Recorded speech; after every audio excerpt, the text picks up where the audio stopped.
Hello everyone, Mr. Happy here, and welcome back to another episode of my Final Fantasy XIV Let's Play series. So things may sound or look a little bit different since the last video that I did, or the last video that you saw, which I believe is number 53.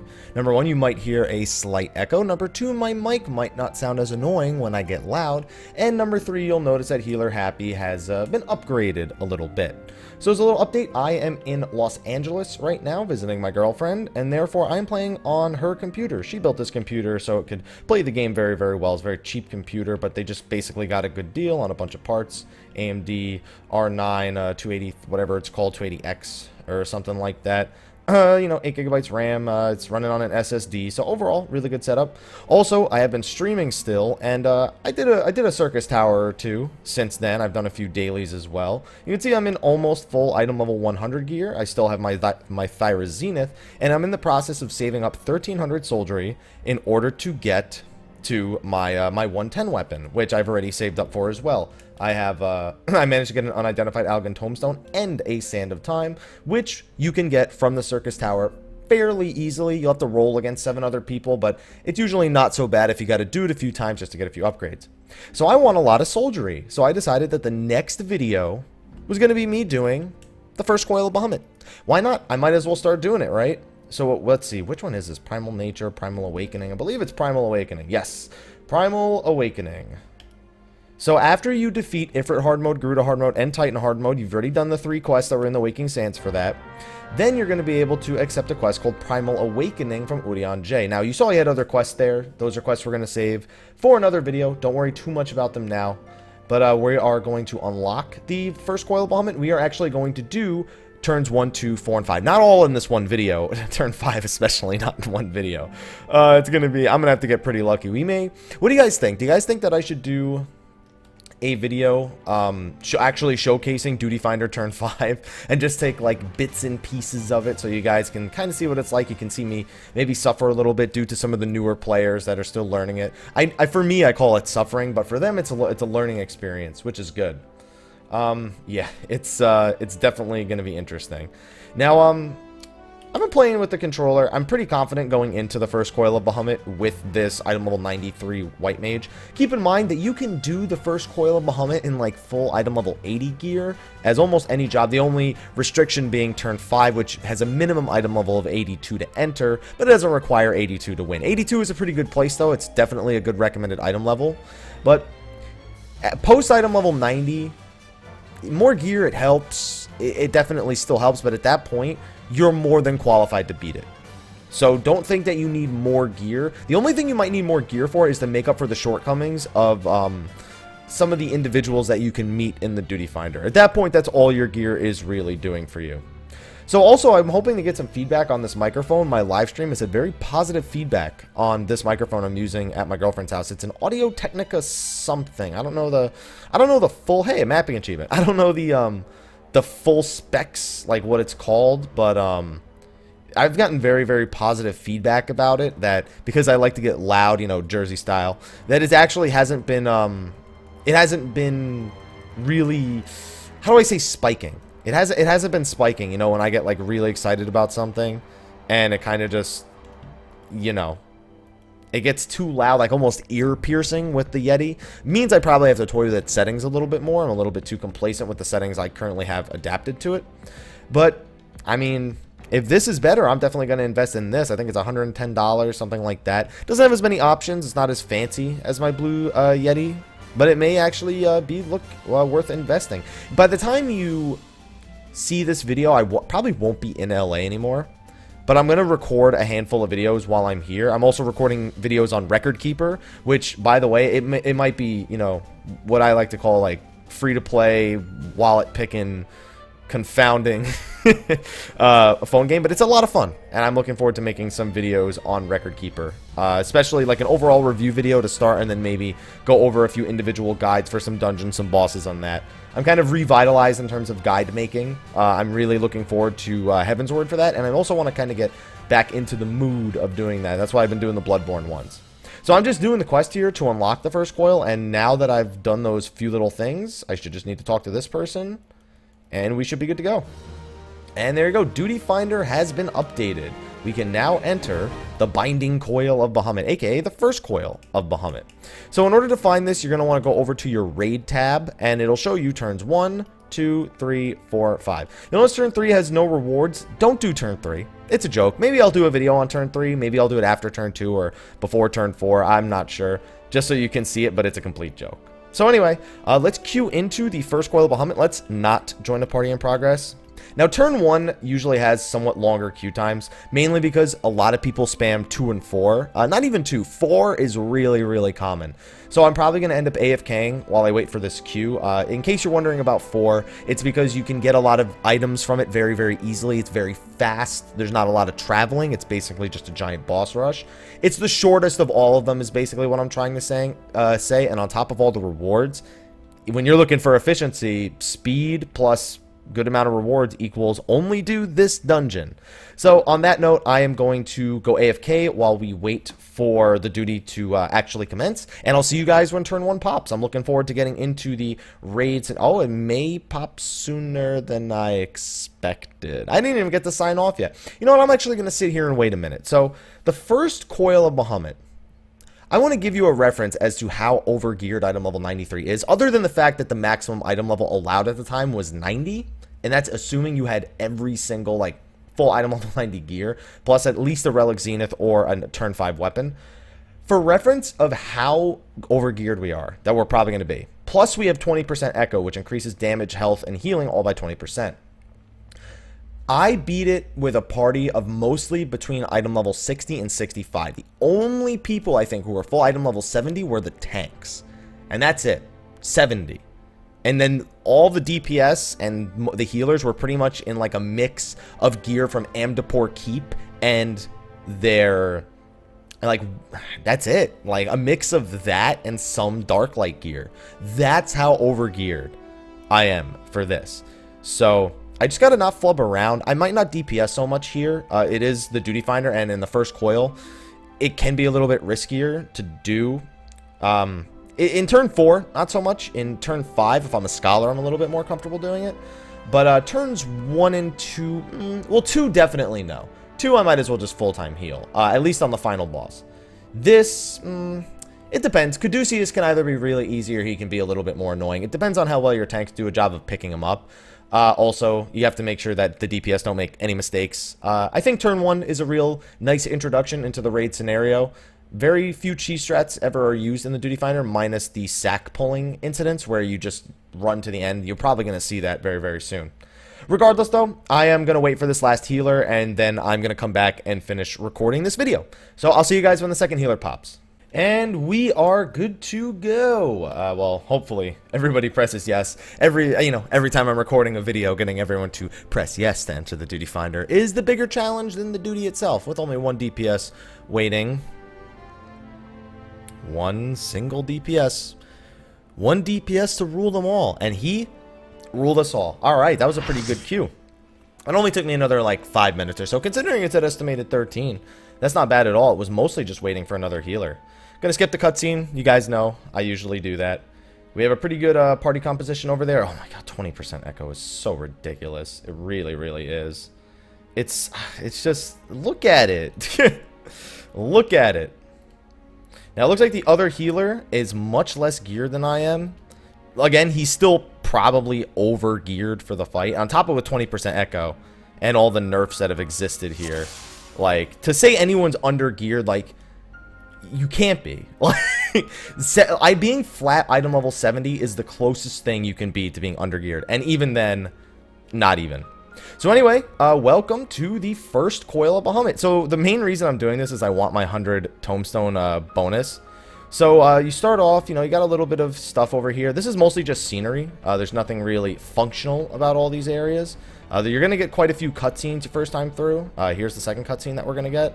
Somebody says they're new, but not new. Hey, I'm new, but not new too. High five. I'm new, but not new too. Oh, that's the other healer that's new, but not new. So it's their first time bonus, but they're not actually new to it. Okay. So this is the first boss. This is not even a boss. This doesn't give you loot. This is almost like, hey, if you can't even beat this guy, you're not allowed in. So this is the Allegan defense system. All you need to know about this, if you're a tank, have one tank on ADS, and then after he does 2 rotations of his abilities, you have another tank here to pick up a single ad. He also has an ability called High Voltage right there at the start. You should silence that if possible, but a lot of groups just, you know, don't, because it's so weak. It used to be like, if you got hit by that, it was a wipe. Now it barely even matters. Like, it's really, really easy to just zerg this guy down. If you can, though, if you have a silence, like, let me see if anyone silences it, too. No one silenced it again. So, yeah. It's really weak. It used to be a lot stronger. Now it's pretty weak. So, all I gotta do, really, is just throw a few regions out. So, about this time, an ad is going to spawn in the back of the room. You're seeing the other tank is pacing back and forth, waiting for it. That's how bored he is. There it is, the attack node. And all you got to do is pick it up and hold it while everyone zergs down the boss. It's really, really simple. Now, if that node in the back gets too close to the node in the front, I'm actually going to run to the back of the room so that they can separate. It'll eat it, and it'll absorb its ability. And it'll restore a bunch of health. So we need to separate these, because otherwise... You're going to see firsthand... It's going to absorb at this rate. It's definitely going to absorb. I'm also getting cleaved. It's going to be... Yep, they're going to absorb all right. And now another one's probably going to spawn. So, this is going to be interesting. This is the hardest this has ever been. In my opinion. I don't know if the Paralyze is any stronger now, but... I'm really hoping that, yeah. So anyway, you got to make sure these ADSs stay pretty far apart. Oh my goodness. Can we get a 1 silence? We need just 1 silence. That's all we need is uno silence. This guy is so totally dead, unless I Benny him. Nope, we did it. So you can see how easy it is. Even with all those mistakes with the 20% echo, it's really, really easy. Now, there's a bunch of different nodes that can come out of the back of the room there. Every single one of those mobs has a cleave auto attack. So you saw that I was taking a lot of damage there. It was because I was standing behind the tank. Wasn't really too aware of his position. I was hoping that he would move the attack node back a little bit. If you're a white mage and you have medicas up, it definitely helps to run to the back of the room. I also popped Shroud, but it just simply wasn't enough. All those things can really help.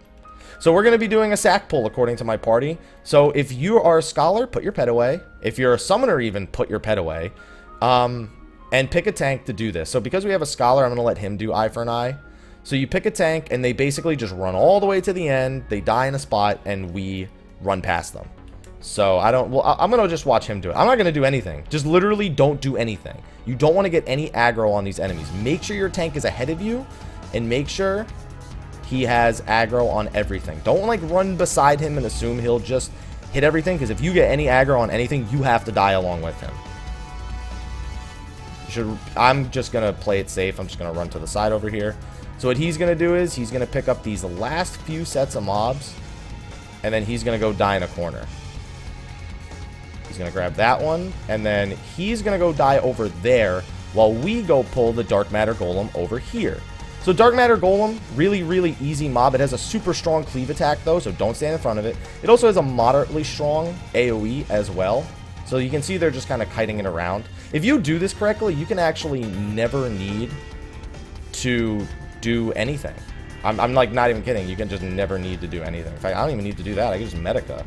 Just 1 Medica. There's not even a need for a Medica 2 here.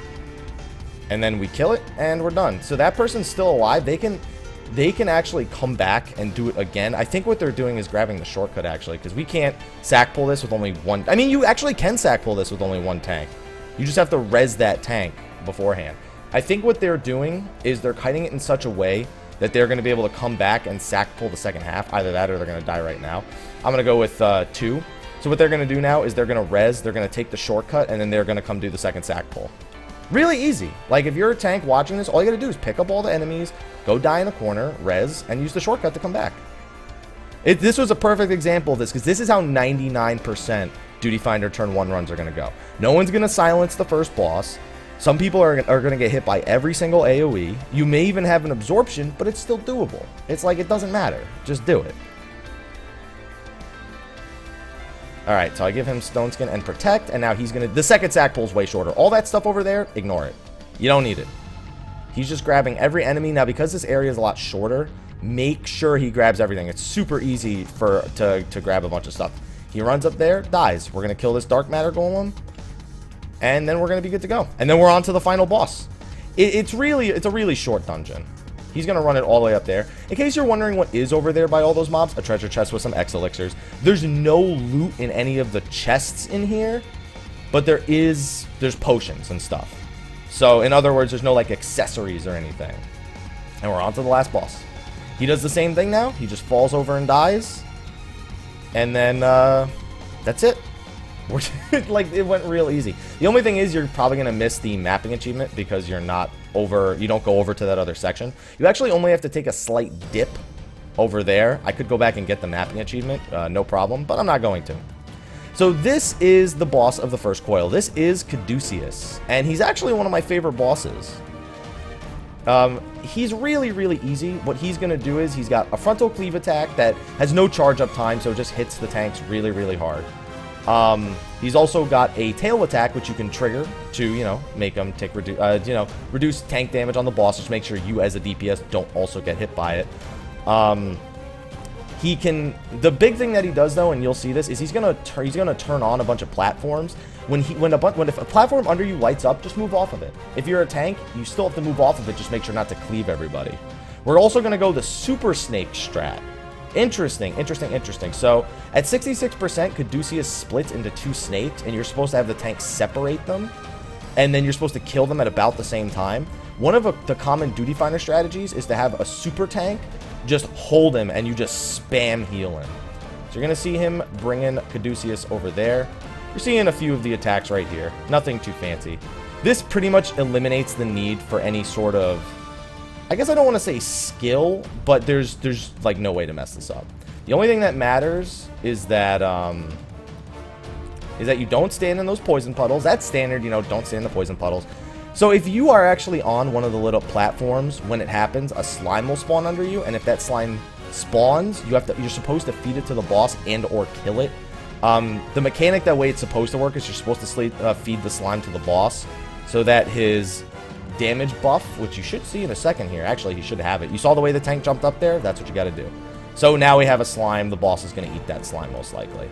They can kill the slime. Now, if you move too far away from the slime, it can also explode. So you either have to kill it or feed it to the boss. You have to kite it slowly. It actually doesn't matter that we just got that. They just need to move a little bit quicker next time. It's nothing too bad.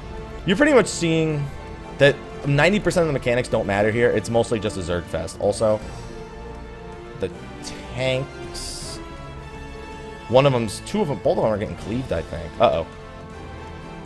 I'm moving down here because I pulled aggro on the boss. So, I immediately moved down to avoid, to mitigate any issues whatsoever. Except that I still have aggro on the boss. I don't think these other tanks know how to pull aggro off of healers, because this is pretty rough. So so what happens at 66% is he splits into 2 snakes. Why are both of the tanks getting hit? Yeah, see, that's what needs to be avoided. We really need to stop having both of them cleave, because it's doing a lot of damage. Please stop getting cleaved. I'm just not gonna, we can't heal them. They just don't stand in front of the boss. Oh my god, they're gonna fucking die, aren't they? Yeah, Super Snake might not work for this group. Like, slimes are spawning. People are just standing in front of the boss. Can't just stand in front of the boss, guys.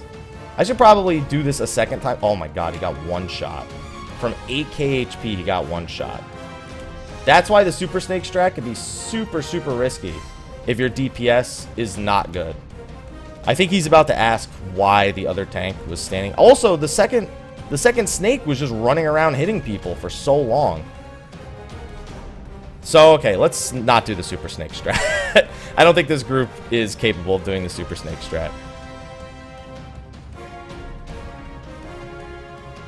No Super Snake. Yeah, he agrees. Let's just not do Super Snake. Because the second snake was just running around hitting people. Oh my god, that scared the knob out of me. The mob spawning right there.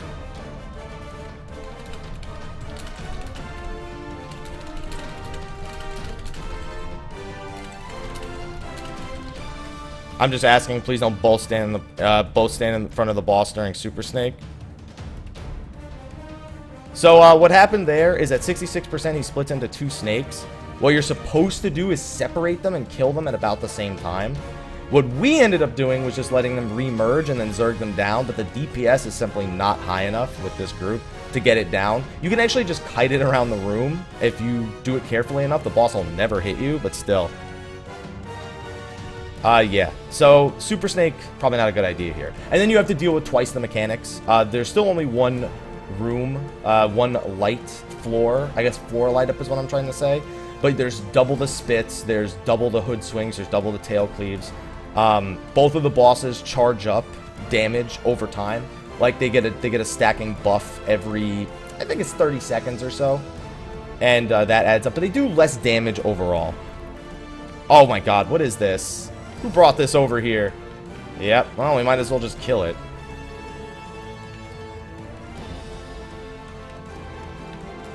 So yeah, that was that's interesting. I don't know. Yep. This is these are ads. Somebody ran the wrong way after using the shortcut, it seems.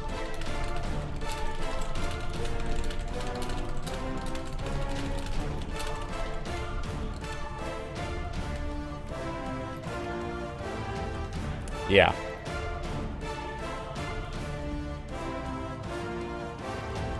Just pointing it out. Just trying to make sure people understand. Don't stand in front of the boss. Trying to tell the other tank, but they were standing in front of the boss taking so much unnecessary damage. So what we're going to do is we're going to do splitting the snakes. You're going to see the actual fight. So I can actually explain the fight a little bit better from this. Okay, I guess we're pulling. Also, so those crystals during the fight actually light up and do damage over time. Just don't stand on them.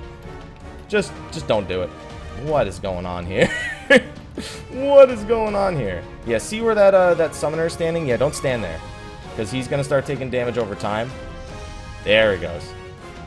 And now it's basically the same thing we just did, except we're actually going to split the snakes. I don't know, because it seemed like the group wasn't in agreement about what we're doing here.